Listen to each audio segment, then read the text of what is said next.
የአማራ ህዝብ ሳልወያይበት ሳልመክርበት ነው ስላለ ነገ ደግሞ የኦሮሞ ህዝብ፣ የሶማሌ ህዝብ፣ የአፋር ህዝብ መሰል ጥያቄ እንዳያነሳ ሁሉን አወያይተን አቻችለን መካከለኛ የሆነ ሚዛናዊ ነገር እናድርግ።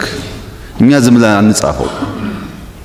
ምክንያቱም እኔ ብጽፈው ጎንደርን ካወያየው የጎንደር ሐሳብ ይጫነኛል፣ ጅማን ካወያየው የጅማ ሐሳብ ይጫነኛል። ያላወያዩዋቸው አካባቢዎች ደግሞ ያኮርፋሉ። ተኳርፈን ደግሞ አንዘልቀው። ህዝቡ ተወያይቶ መክሮ በተግባባንበት ጉዳይ ተግባባን፣ በማያግባባን ጉዳይ ደግሞ በሪፈረንደም ወስነን እናድርግ። አሁን ያ ውጊያ ከተፈጠረ በኋላ ጽሑፍ አዘጋጅተን አመራር ሰብስበን ይሄ ወልቃይት ጉዳይ ለልጆቻችን የሚያባላ ጉዳይ እንዳይሆን በህግ እንቋጨው። በህግ ካልተቋጨ ነገ ተመልሶ ጥያቄ ይሆናል። ይሄ ሁለቱ ህዝብ ሲባላ ነው የሚኖረው። ምክንያቱም ወልቃይት አካባቢ ያለው ከትግራይ የመጣውም ከአማራ የመጣውም ከሌላ አካባቢ የመጣም ሰው ይኖር በህዝብ ደረጃ ብዙም ችግር የለም። ዋናው ችግር ፖለቲከኞች ናቸው። ነገር ግን ተመስገንን እኔ ገፍቼው ይዤው ከሆነ እድሜ ያለ ጊዜ ያለ እደክማለሁ። የተመስገን ልጅ ደግሞ ነገኔን ገፍቶኝ እሱ ሚስ ከሆነ ሁል ጊዜ ጭቅጭቅ ስለሚፈጥር መጀመሪያ የተፈናቀሉ ሰዎች ቦታቸውን መልስ፣ ሁለተኛ ራሳቸው እዛ የወልቃይት ሰዎች በቀበሌ በወረዳ ምርጫ አካሂደው ራሳቸውን በራሳቸው ያስተዳድሩ። መከላከያ ሰላም ያስከብር። ሲረጋጋና ጊዜው ሲፈቅድ ደግሞ ህዝቡ ዓለም አቀፍ ታዛቢ ባለበት የትግራይ የአማራ ክልል ታዛቢዎች ባሉበት ሪፈረንደም ያድርግ። በዚያ መንገድ ብንቋጨው አማራም እፎይ ብሎ ይኖራል፣ ትግራይም እፎይ ብሎ ይኖራል። በዚህ እንፍታው ብለን ከመጀመሪያው ቀን ብላችሁ መቀሌን ይዘን በማግስቱ ነው የጀመርነው ውይይት። አለ ዶክመንቱ። አልግባባ ብንል ኮሚቴ አዋቀርንና ወልቃይትና ራያ ላክን። ሂዱ ህዝቡን አወያዩ ብለን ህዝብ አወያይተው መጥቶ ትክክል ነው መፍትሄው ህዝቡ የሚፈልገው ሰላማዊ በሆነ መንገድ መብቱ ተረጋግጦለት ወስኖ ራሱን በራሱ ማስተዳደር ነው የሚል ምላሽ አመጣ። እኔ አሁንም ያለኝ ሐሳብና ምክር ተስማምተን ብንኖር ይሻላል። እንኳን ወልቃይት ላይ ጎንደርም ቢሆን ባህር ዳርም ቢሆን ፊቼም ቢሆን አዳማም ቢሆን ጅማም ቢሆን ለሁላችን ይበቃናል። ቦታው አንሶናል ለምንባላው በስምምነትና በህዝብ ውሳኔ ይሁን ነው። ህዝብ አይወስንም፣ አብይ ነው የሚወስነው የሚሉ ሰዎች አሉ። እኔ ስልጣን የለኝም። አጋጣሚ የኢትዮጵያ ህገ መንግስት የፈለኩትን አንስቼ ሌላው ጋር እንድሰጥ አልፈቀደልኝም። ቤኒሻንጉል እንደዚህ አይነት ጉዳይ አለ፣ ጋምቤላ እንደዚህ አይነት ጉዳይ አለ። ምክንያቱም በአንድ በኩል ዘር፣ በሌላ በኩል መሬት፣ ሁለት ከባድ ጉዳዮች ሲተሳሰሩ ሰዎች የመስፋት ፍላጎት ያም የነበር የአባቴ ርስት ነበር የማለት ጉዳይ ስላለ የሚያስማማ አይደለም በየቦታው።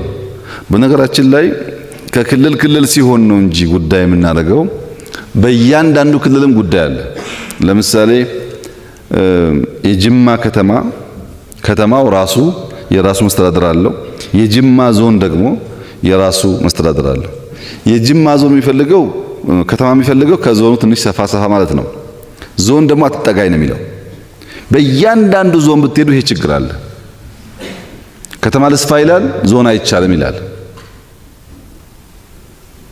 አንድም ቦታ እርካታ ያለበት አትሰሙም። ለምሳሌ መጨረሻ ላይ ሁለት ሰዎች ተናገሩ፣ እህቴና ወጣት ወንድሜ። ከዛ ጋር ምን አለሱ፣ መቼም የኛን ዞን የጎንደርን ነገር በሰላም አታሙንም፣ ሰርተናል፣ ግን የስራ አጥነትን ጉዳይ እንደ ሌላ ዞን እንዳታስቡ፣ በተለየ መንገድ አቅዳችሁ ካልመጣችሁ በስተቀር የኛ ጉዳይ ከፋ ነው አለ። እውነቱን ነው። እሱ የሚያውቀው ወጣቶች ስራ አጥተው ሲቸገሩ ነው። ከሱ ተቀብላ ደግሞ እህቴ የዋግ ነገር እንደ ሌላው ዞን አይደለም አለች። እውነቷን ነው። እሷም የምታውቀው ችግሯን ነው። ሁለቱም ጋር ያለው ስህተት ምንድነው? ሌላው ጋር ያለውን ችግር ማየት አለመቻላቸው። እኛ ጋር ይሄ ችግር አለ ፍቱልን፣ ትክክል ነው። ከሁሉ የባሰ የኛ ነው ሲሉ ግን ያኛውም ጋር ብትሄዱ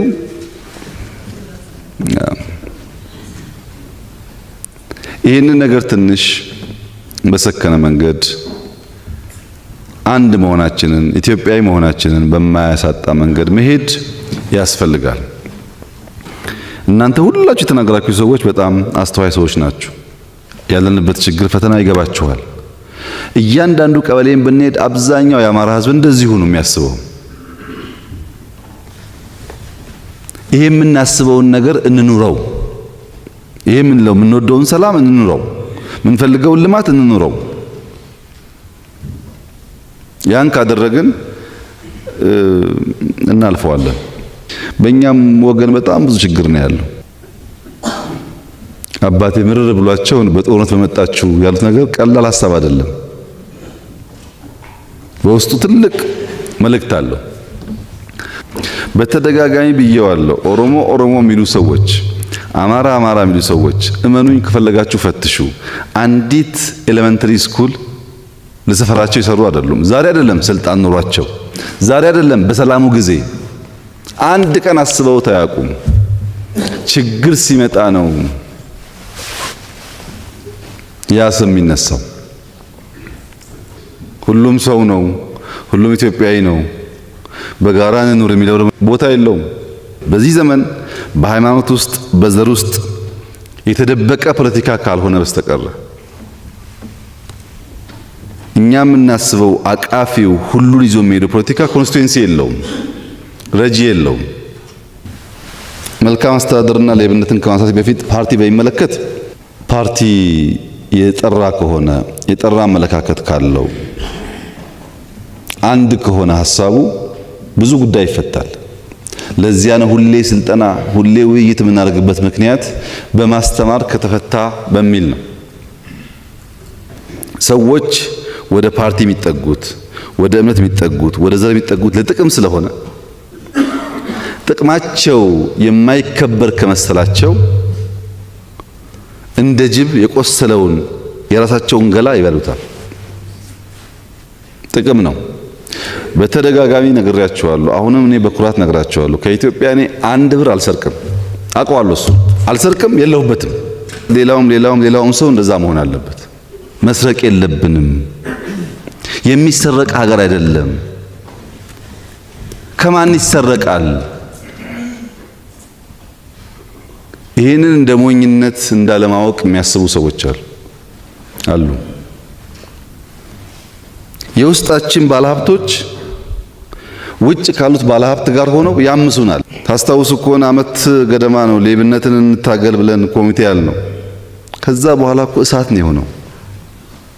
እሳት። ሌብነት ማለት አካውንት ሊበረበር ነው፣ መሬት ሊበረበር ነው፣ በሚስት በልጅ ባጎት ሊበረበር ነው። ይሄ ደግሞ ብዙ ሰው ይነካል። ከዚህ ሳንወጣ የጀመረው ጦርነቱ ቀጠለ። እስካሁን እንደምታዩት ነው። እኛም ብዙ ሞከርን፣ ብዙ ያዝን፣ ብዙ አሰርን፣ አልጨረስነውም።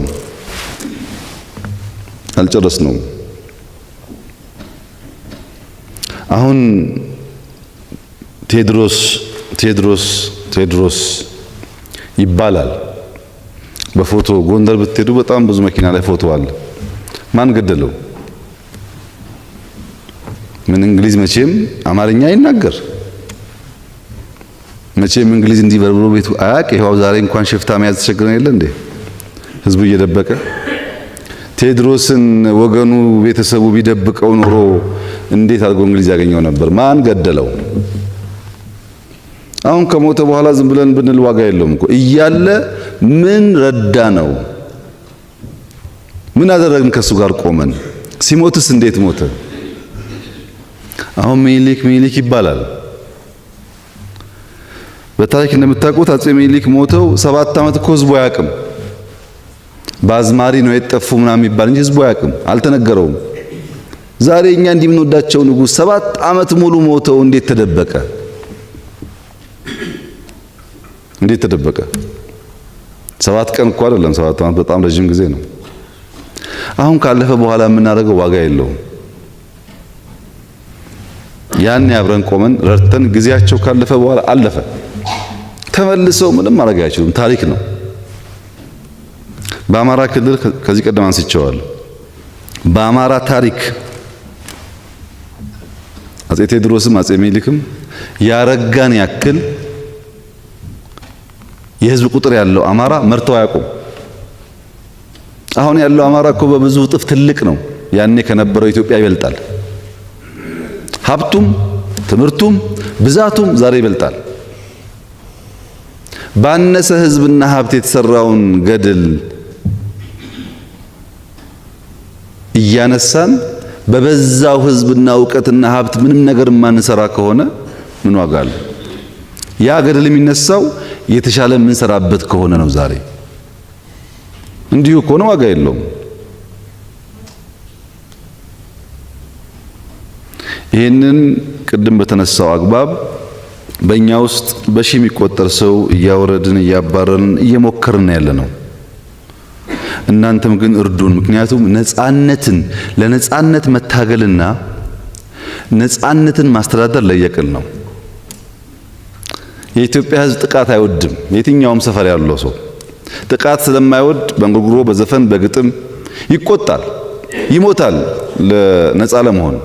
ነጻ ከሆነ በኋላ ግን የያዘውን ወረዳ የያዘውን ዞን አክብሮ አያስተዳድርም። ለዲሞክራሲ ይታገላል፣ አፋኝ ይሆናል። ሌብነት አለው ይታገላል፣ አንደኛ ሌባ ይሆናል። ነጻ ከሆነ በኋላ ማስተዳደር ይቸገራል።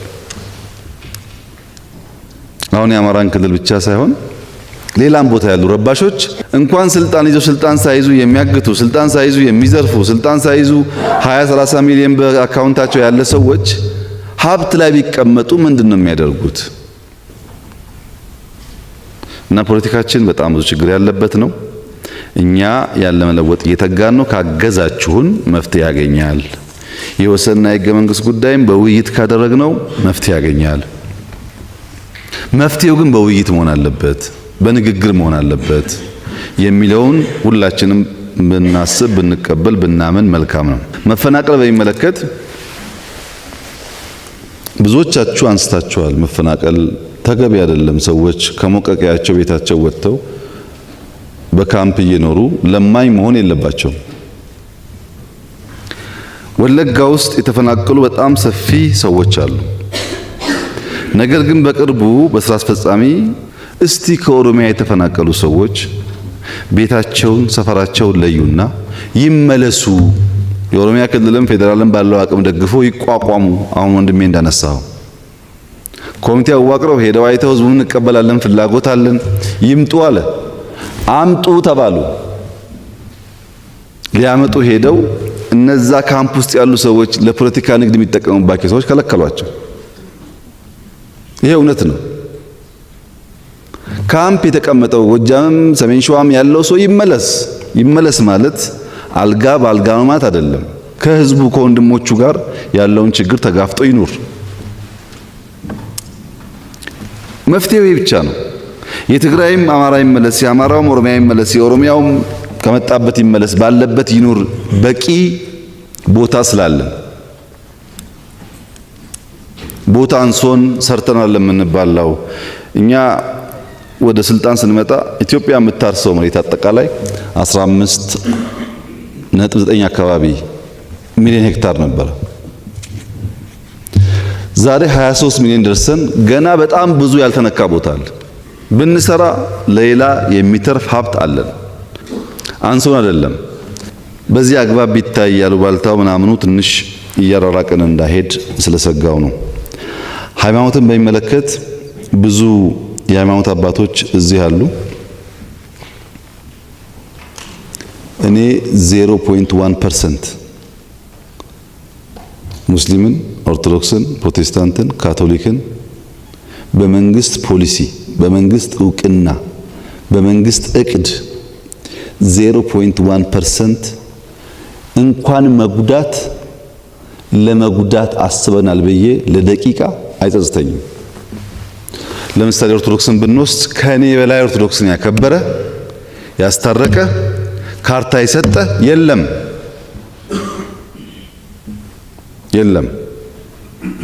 የኦርቶዶክስ አባቶች ብዙ ቀርቤ ለማገዝ ሞክሬያለሁ።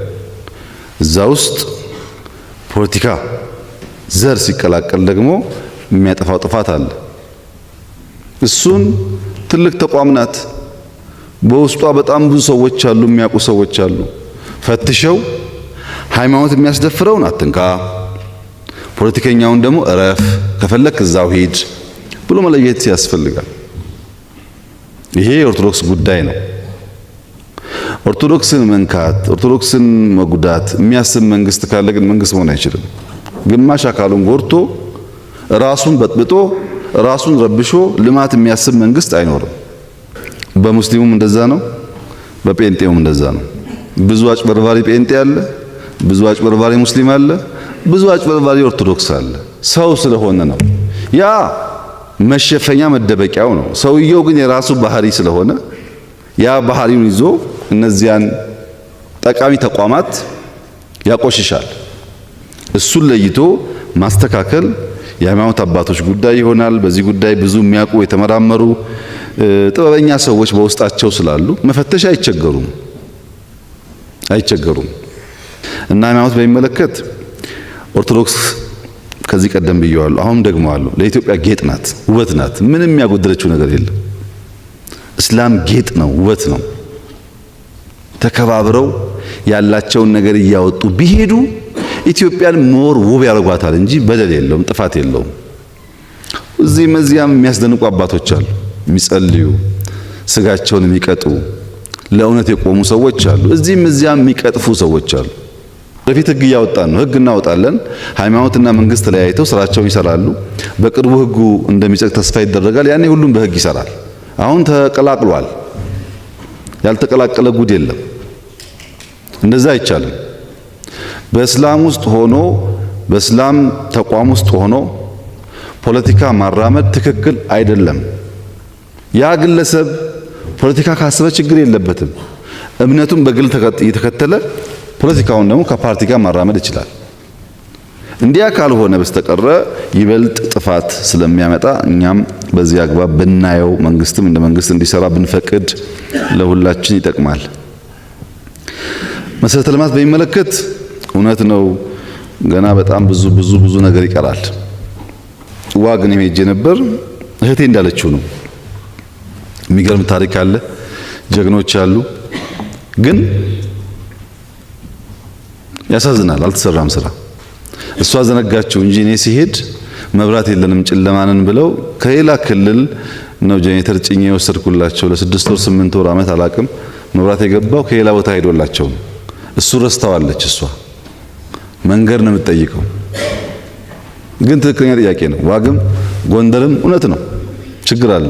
ባህር ዳርም ችግር አለ። ዘንባባውን አትመልከቱ። ገባ ስትሉ ባህር ዳርም በጣም ብዙ ችግር አለ። እዚህ አዲስ አበባም ያለው ድህነት እንዳይመስላችሁ። ድህነት በጣም የተንሰራፋበት ሀገር ነው።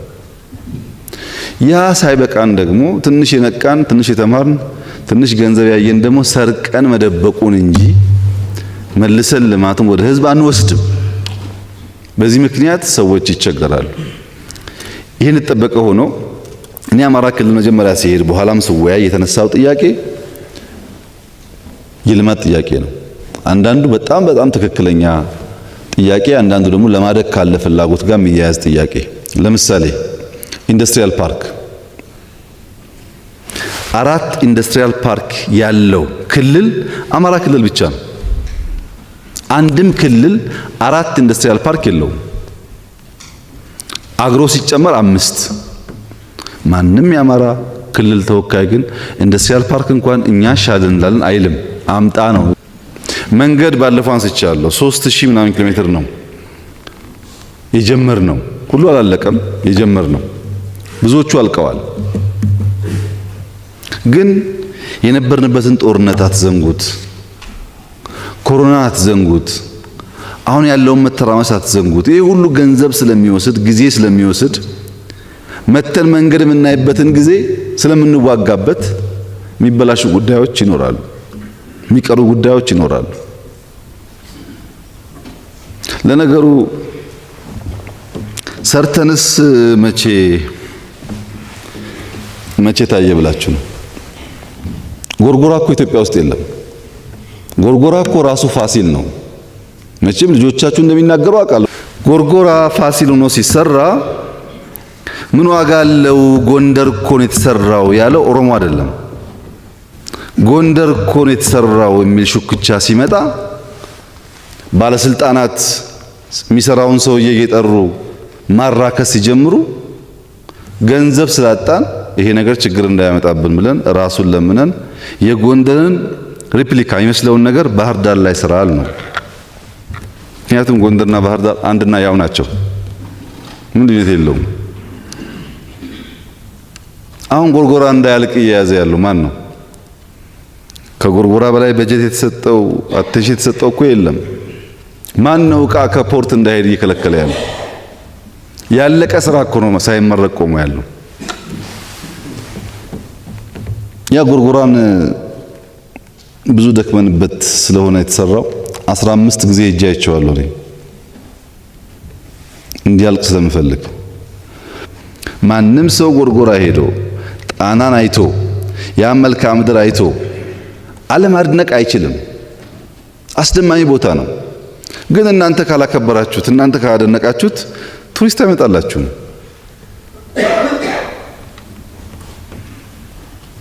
ፋሲል እንዴት ቀረ አለች እህቴ። ፋሲል እኮ እኔ ጎንደር መጣው ካቢኔ ጋርና የጎንደር ሽማግሌዎች እራት ጋበዙኝ። አንተ ያለ ፋሲል ፈረሰ እኮ ምን ትጠብቃለህ አሉኝ። ሽማግሌዎች ጠይቀዋል ብዬ መጥቼ ተመካክረን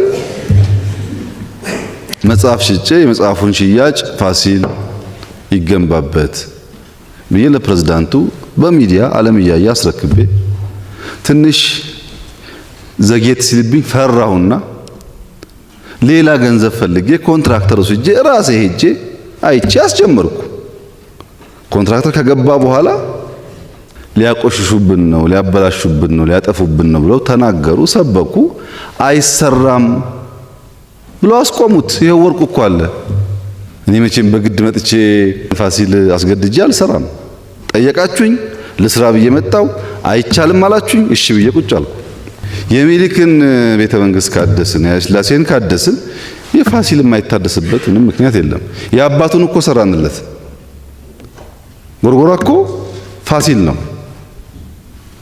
ምክንያት የለንም የማይሰራበት እንጂ እኛም ቢለን አይደለም። ገንዘብ እኮ የግል ነው። መጽሐፍ እኮ የግል ገንዘብ ነው። ግን ይገባዋል ፋሲል፣ ጎንደርም ይገባዋል። እና በእኛም ቦታ ሆናችሁ ብታዩ ጥሩ ነው። እና ልማት ቴሌኮሙኒኬሽን በእርግጠኝነት ምነግራችሁ በእርግጠኝነት ከመቶ ያላነሱ ቀበሌዎች ኔትወርክ ገብቶላቸዋል። ከ400 በላይ ኪሎ ሜትር በላይ ፋይበር ተዘግቷል። አማራ ክልል አዲስ ዛሬ 16.5 ሚሊዮን ሰው በአማራ ክልል ሞባይል አለው። ብዙን የሰራ ነው። ይበቃል? አይበቃም። ገና ብዙ ስራ ይጠበቅብናል። ምንም የተሆነው ጉዳይ ግን አይደለም። መብራት 131 ቀበሌ አግኝቷል ባለፉት 5 ዓመታት። ድሮ መብራት አይቶ የማያውቅ አካባቢ ማለት ነው።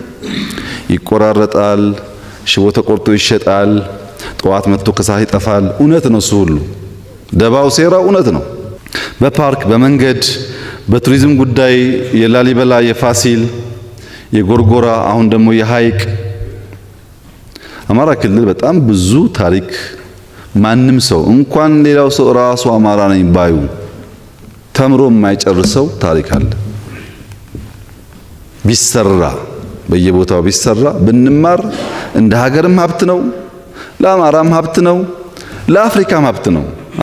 ፒኮክ አይታችኋል እዚህ በረንዳ ላይ እና ፒኮኩ የተሰራው አንዳንዱ ሃይማኖት ጋር ያያይዘዋል፣ አንዳንዱ ብቻ አላቅም ያያይዙታል። የሚኒሊክ ዋናው ቢሮ ውስጥ ይኸው እዚሁ ግቢ 2 ፒኮክ ያኔ በጣውላ በቅጥ ሰርተው አሉ እዛ። እሱን አመተን እዚህ ያስቀመጥ ነው። ከሚኒሊክ መኝታ ቤት ፊት ለፊት ያለው የአባመላ የሀብቴ አባመላ መኝታ ፊት ለፊት ያለው እሳቸው ቤት ዙሪያው በሙሉ ፒኮክ ነው ስዕሉ። ሂዱና ይዩት።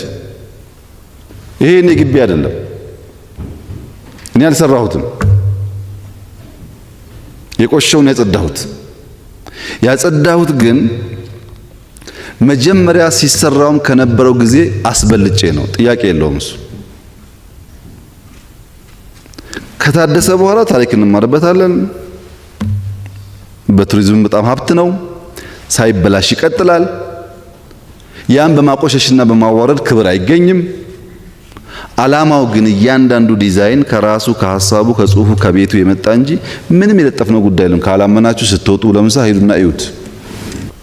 ሲሚንቶ ፋብሪካ አማራ ክልል የለም ማለች እህቴ። ትልቁ ሲሚንቶ ፋብሪካ ኢትዮጵያ የምታመርተውን ሲሚንቶ 50% የሚያመርተው ሰሜን ሸዋ የዛሬ ወር ገደማ ይመረቃል። በጣም ትልቁ እሱ ነው። በጣም ብዙ ብር አውጥተን ደግፈን፣ በጣም ብርቱ ሰው ነው ሰውየውም። ተጠናቋል። አሁን በቅርቡ ይመረቃልና አማራ ክልል በሲሚንቶ ሊያማ አይችልም ማለት ነው። ይሄ በለውጥ የተሰራ ስራ ነው። የአዊ ዞን ጋር የተነሳው እና የዋግ አካባቢ የተነሳው ጉዳይ ልማቱን በሚመለከት እኔ ከአዊ ዞን ለመጣሁ ወንድሜ ባለችኝ ትንሽ እውቀት መመስከር የምፈልገው እናንተ ጋር ያለው የመንገድ ችግር ጎንደርም አለ። እናንተ ጋር ያለው ሆስፒታል ችግር ጎንደርም አለ። ልማት በሚመለከት ሌላ ቦታ ተመክቶት እናንተ ብቻ የከፋችሁ እንዳይመስልህ። እናንተ ጋር ያለው መልካም አስተዳደር ችግር ጎንደርም አለ። እናንተ ጋር ያለው የጠቀስካችሁ ችግሮች በሙሉ አዲስ አበባም አለ፣ ጅማም አለ፣ ጎንደርም አለ።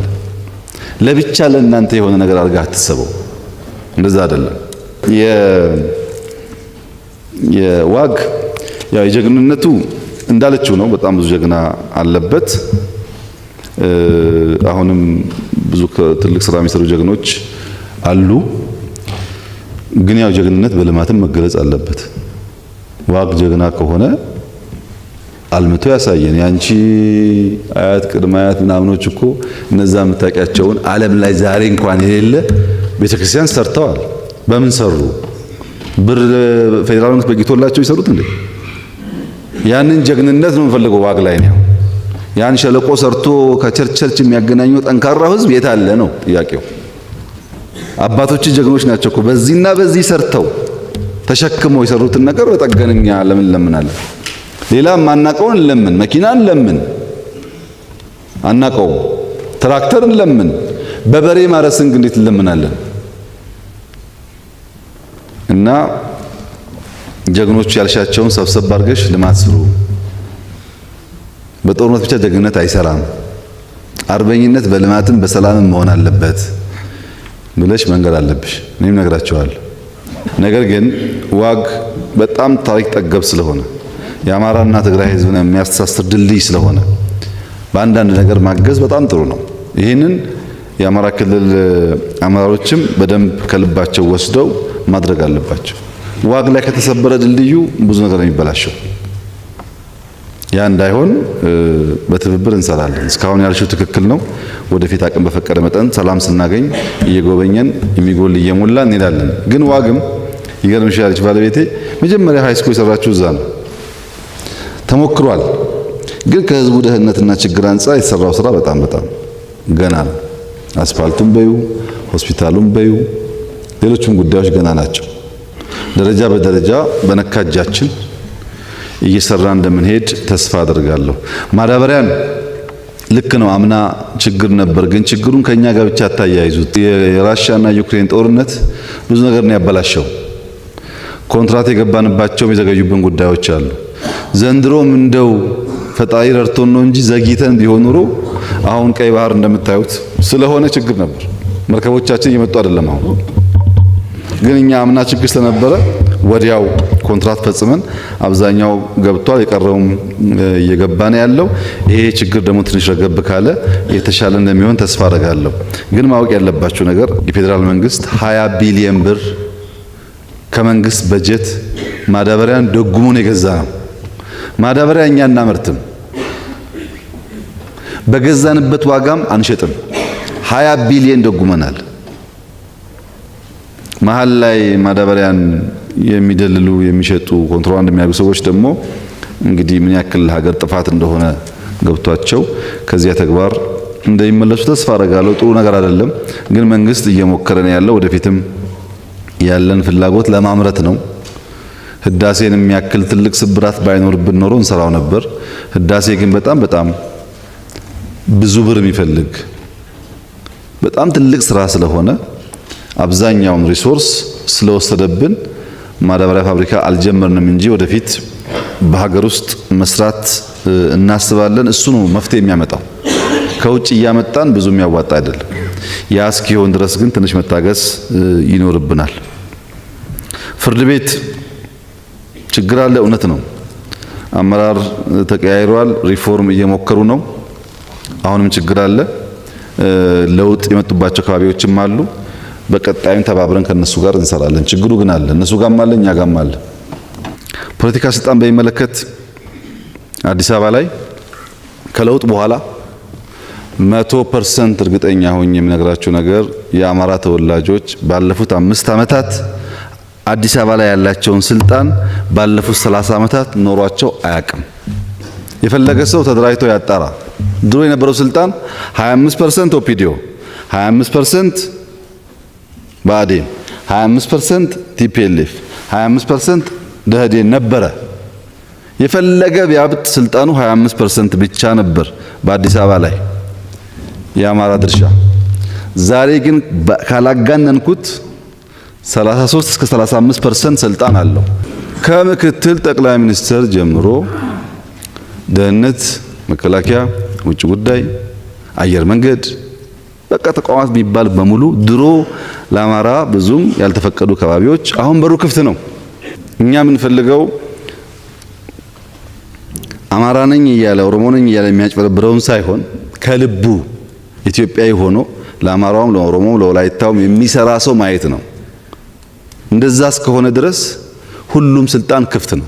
ይሄ ስልጣን ለግለሰቦች ተለይቶ የተሰጠ አይደለም።